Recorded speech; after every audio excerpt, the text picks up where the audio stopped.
Hello and namaste everyone. So let's start with the capital budgeting MCQs, and these MCQs are very important, especially for the commerce competitive exam for UGC Net Commerce, and also we are having the assistant professor exam in December. At the same time for RPSC first grade exam for the ABST post, right? That is for accountancy and commerce and accountancy optional. So let's start with the first question, that which of the following is not a capital budgeting decision. इनमें से क्या है जो capital budgeting decision में नहीं आता?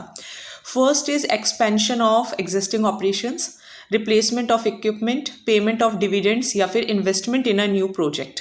तो देखिए कैपिटल बजटिंग का मतलब होता है, पहले इसका मीनिंग अगर हम थोड़ा सा समझने की या समझाने की कोशिश करें तो कैपिटल बजटिंग डिसीजंस का मतलब होता है कि आप कुछ बड़े अमाउंट में, कैपिटल में समथिंग विच इज़ बिग, और उसके लिए आप बजट का डिसीजन लेना चाहते हैं। तो इसका मतलब आप कहीं लॉन्ग टर्म इन्वेस्टमेंट करने जा रहे हैं किसी एसेट में या किसी प्रोजेक्ट के अंदर, सो that is a investment decision.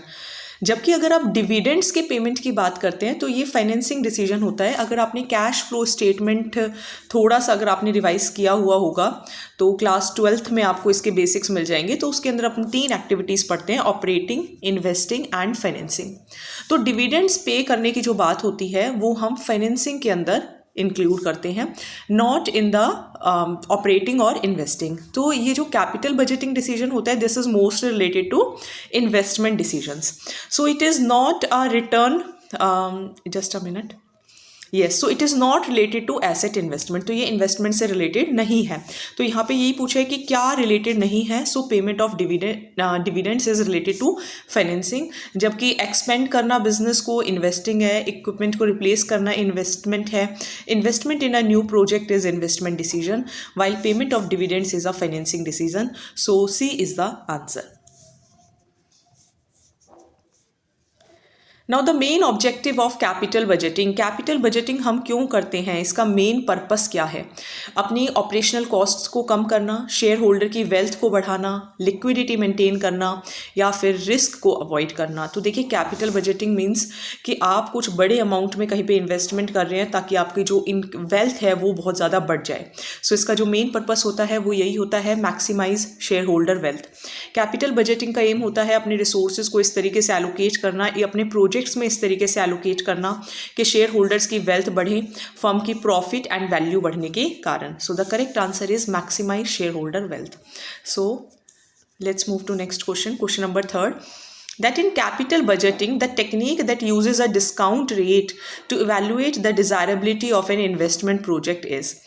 तो यहाँ पे ये पूछने की कोशिश कर रहे हैं कि अगर मान लीजिए फॉर एग्जांपल हम कोई भी कैपिटल बजटिंग करते हैं तो हम एक मेथड यूज़ करते हैं डिस्काउंट रेट, कि हमें वो इन्वेस्टमेंट करनी चाहिए या नहीं करनी चाहिए। तो हम वो कौन से मेथड में यूज़ करते हैं?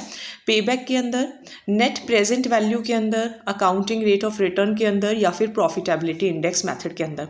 चारों ही मेथड्स बहुत इंपॉर्टेंट हैं, भर भर के इसमें से क्वेश्चंस पूछे जाते हैं।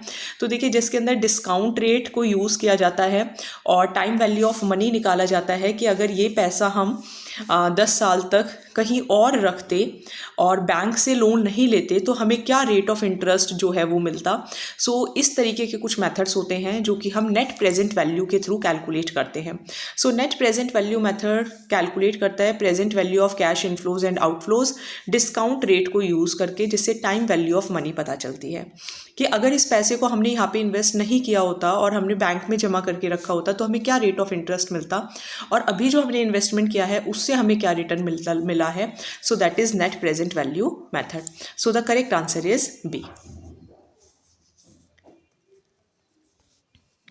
Now question number 4, that the time it takes for an investment to generate cash flows sufficient to create to recover the initial cost, investment cost। तो देखिए यहाँ पे वो ये पूछ रहे हैं कि आपने स्टार्टिंग में कोई इन्वेस्टमेंट की और जो इन्वेस्टमेंट आपने की है अब उससे रिटर्न या उस इन्वेस्टमेंट को कवर करने के लिए, जैसे मान लीजिए आपने कहीं पे 1 लाख रुपए लगाए, अब वो 1 लाख रुपए आप कितने टाइम में रिकवर कर पाएंगे। तो वो जो ये मेथड हम कहाँ यूज़ करते हैं, तो देखिए यहाँ पे नाम से ही थोड़ा सा आप आंसर को थोड़ा एक्सपेक्ट कर सकते हैं, दैट इज़ पे बैक, कि कब तक वो पैसा हमारा वापस आ जाएगा, बैक आ जाएगा. सो पे back period measures the time needed to recover the initial investment without recovering the time value of money. So internal rate of return is not that time. Payback period is the method. So B is the answer. Question number 5, that which of the following capital budgeting techniques does not consider the time value of money. तो देखिए time value of money के अंदर हम सिर्फ एक पे back period method ऐसा होता है जिसके अंदर हम ये देखते हैं कि हमारा पैसा कितने टाइम में रिकवर हो जाएगा इनिशियल इन्वेस्टमेंट. उसके अंदर हम ये नहीं देखते कि कितना टाइम लग रहा है, हम बस ये देखेंगे कि कितने टाइम में रिकवर हो गया. लेकिन हाँ, उतने टाइम में नहीं रिकवर होता या उस पैसे को हम कहीं और इन्वेस्टमेंट करते, कहीं और से हमें कितना रिटर्न मिलता.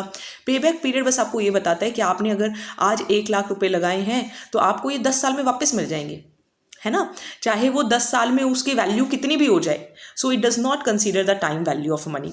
पे back period is the method which does not consider the time value of money. Now let's move to next question, that the internal rate of return is. क्या है internal rate of return?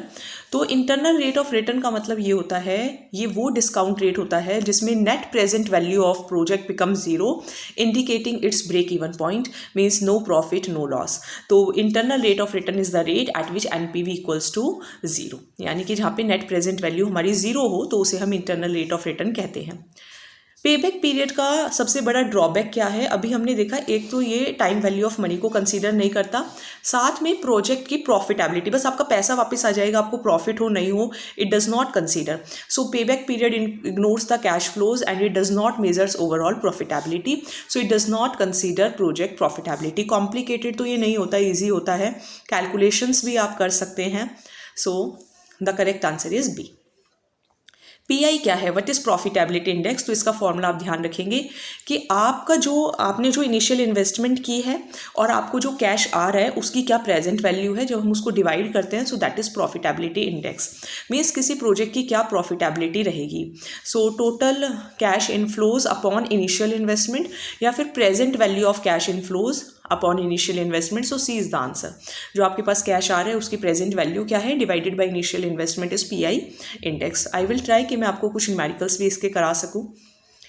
एक project को हम accept कर लेते हैं कब? जब हमारा एनपीवी क्या है, पॉजिटिव है, नेगेटिव है, जीरो है या लेस देन इनिशियल इन्वेस्टमेंट है. तो अगर आपका एनपीवी पॉजिटिव है, इट मीन्स आपके रिटर्न्स अच्छे हैं कॉस्ट ऑफ कैपिटल से. मतलब मान लीजिए मैंने 1 लाख रुपए बैंक से लोन लेकर कहीं पर लगाया और मुझे उस पर रेट ऑफ इंटरेस्ट 10,000 मिल रहा है, जबकि मैं उस प्रोजेक्ट को कहीं और इन्वेस्ट कर रही हूँ तो मुझे 15,000 मिल रहे हैं या 12,000 मिल रहे हैं, तो मुझे वो डिसीजन लेना चाहिए. तो जब पॉजिटिव होता है इन दोनों का डिफरेंस जो है, सो that is a good project. So a project should be accepted when NPV is positive. The discounted payback period differs from the payback period. Why? Because it includes the time value of money. अभी मैंने आपको बताया कि जो हमारा discounted payback period होता है, it accounts for time value of money before calculating the payback period. लेकिन पेबैक पीरियड के अंदर सिर्फ ये देखते हैं कि हमें पैसे कितने टाइम में वापस मिल रहे हैं, जबकि डिस्काउंटेड के अंदर हम टाइम वैल्यू ऑफ मनी को भी कंसीडर करते हैं. So this is an improved version of payback period. Capital rationing का मतलब होता है कि आप अपना जो कैपिटल है वो कुछ ही इंपॉर्टेंट जगह पर लगाएं, कुछ प्रॉफिटेबल प्रोजेक्ट्स में ही लगाएं, क्योंकि आपके पास रिसोर्सेज कम है. रैशन क्या होता है कि कम है वो चीज़, तो हमें उसको अच्छे से डिस्ट्रीब्यूट करना है. तो कैपिटल रैशनिंग का मतलब भी ये होता है कि हमारे पास कम रिसोर्सेज हैं और हमें उन्हें अच्छे प्रोजेक्ट्स में लगाना है. Now this is a numerical question. Numerical question के अंदर वो बोल रहे हैं कि आपका जो कैश इनफ्लो है वो फर्स्ट ईयर में 10,000 है, सेकेंड ईयर में 20 है, थर्ड ईयर में 30,000 है. इनिशियल इन्वेस्टमेंट आपने 40,000 किया, तो आप पेबैक पीरियड कैलकुलेट करिए. तो देखिए पेबैक पीरियड कैलकुलेट करने का सिंपल सा मेथड है. आप सारे कैश जो इनफ्लोज हुए हैं आपके पास at the end of year 2 कितने हो गए, 10 + 20 30,000, और फिर आपको 10,000 इन्वेस्टमेंट और करना पड़ेगा for the year third which take 0.5 years. तो total payback period is 2.5 years. आप इस तरीके से भी कैलकुलेट कर सकते हैं, या फिर आपका देखिए सिंपल सा मेथड ये हो सकता है कि आपने जो पहले साल है वो कितना रिकवर कर लिया, 10,000, फिर कितना कवर किया, 20,000, फिर कितना कवर किया, 30,000. तो आपने टोटल कितना कवर कर लिया, 60,000 कवर कर लिया. तो देखिए आपको कवर कितना करना है और 40,000 कवर करना है तो पहले साल में आपके 10,000 कवर हो गए तो 1 साल लग गया, दूसरे साल में 20,000 कवर हो गए तो यानी कि टोटल 30,000 कवर हो गए।